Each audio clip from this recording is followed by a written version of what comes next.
कहते हैं कि सीता जी का नाम होना चाहिए, तो मुझे ध्यान आता है कि दुनिया में कोई दूसरी संस्कृति नहीं है जो ईश्वर में स्त्री तत्व को स्थान देती हो, सिर्फ हमारी संस्कृति है। हम सीताराम भी कहते हैं, राधे श्याम भी कहते हैं, लक्ष्मी नारायण भी कहते हैं, गौरी शंकर भी कहते हैं। और जब राम मंदिर आंदोलन चल रहा था तो हम दोनों को याद करते थे।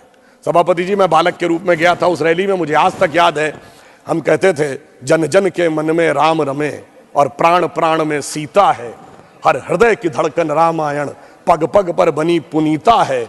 यदि राम नहीं है श्वासों में तो प्राणों का घट रीता है।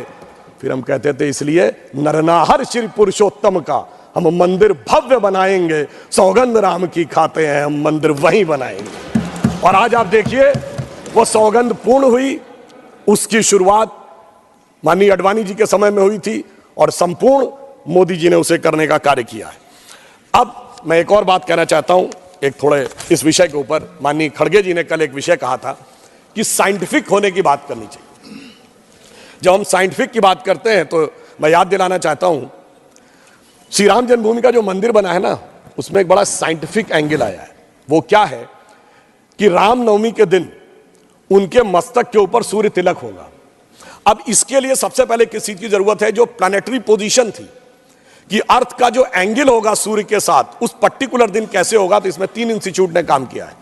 इंस्टीट्यूट ऑफ एस्ट्रोफिजिक्स बेंगलोर ने, जिसने उस पूरे एस्ट्रोनॉमिकल कैलकुलेशन को सटीक ढंग से किया है। दूसरा है central building research institute Roorkee, जिसने कि उसकी व्यवस्था बनाने का काम किया। और तीसरी एक प्राइवेट कंपनी है जिसने वो कॉन्वेक्स लेंसेस के थ्रू कैसे वो अंदर आएगा और ठीक उसी बिंदु के ऊपर उस दिन केंद्रित होगा, ये व्यवस्था की है। मगर मैं अपने विरोधियों को बताना चाहता हूं, आज तो एस्ट्रोफिजिक्स का इंस्टीट्यूट है, आज तो हमारे पास इतनी टेक्नोलॉजी है, मगर यही तो कोणार्क के सूर्य मंदिर में भी था। यही तो अगर आप देखें तो आंध्र प्रदेश में वेद नारायण मंदिर है, उसमें भगवान के चरणों के ऊपर पड़ती हैं। कोल्हापुर में महालक्ष्मी का मंदिर है महाराष्ट्र में, उसमें 3 दिन के लिए इक्विनॉक्सेस आते हैं तो देवी के मस्तक से लेकर चरणों तक चले जाते हैं। कर्नाटक के श्रृंगेरी में जो मंदिर है उसमें 12 महीनों में अलग अलग सूर्य की गति पड़ती है। पूछिए साहब, अगर विज्ञान नहीं था तो उस जमाने में इतना सटीक कैलकुलेशन कैसे हुआ जो आज इतने बड़े बड़े सैटेलाइट्स के बाद होने की बात आई है। इसलिए मैं कह सकता हूं कि इसके लिए हमें इस विचार पे धर्म और संस्कृति के साथ इस विज्ञान पर भी गर्व करना चाहिए। वैसे मैं एक और बात कहना चाहता हूं, इसमें विज्ञान का एक और गहरा, आप सबको ध्यान हो कि उसमें 84 सेकंड का मुहूर्त था, और वो शुरू कहां से होता है? अगर आपने कभी भी उसको सुना हो, लोग को तो क्या कहते हैं, ब्रह्मा आयु द्वितीय परार्धे। द्वितीय परार्ध ब्रह्मा की आयु मतलब 155 ट्रिलियन ईयर्स। वैसे बिग बैंग थ्योरी कहती है कि 14 बिलियन ईयर पहले दुनिया बनी। तो मैं बता देना चाहता हूं कि जेम्स वेब टेलीस्कोप में जो नई फाइंडिंग की है उसमें बहुत सी गैलेक्सीज ऐसी आई हैं जो 14 बिलियन से आगे की आ रही हैं। तो now that theory has become debatable.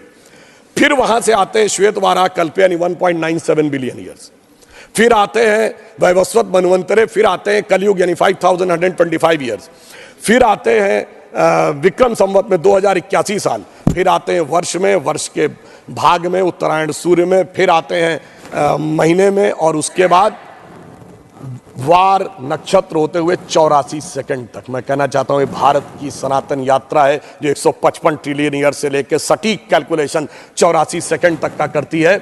मुझे लगता है दुनिया में कोई धर्म संस्कृति ऐसी नहीं होगी जो इस प्रकार का करने की क्षमता रखती हो, वो सिर्फ हमारे यहाँ। मगर उसके बाद भी माननीय सभापति महोदय, मैं कहना चाहूंगा कुछ लोगों को, और इस बारे में दुनिया के सबसे बड़े कॉस्मोलॉजिस्ट कार्ल सैगन, जिसने first man made object Voyager जो सोलर सिस्टम के बाहर गया है उसका जो मैसेज है कंपोज किया है, उसने लिखा है, उसका वीडियो कोई जाके चेक कर सकता है।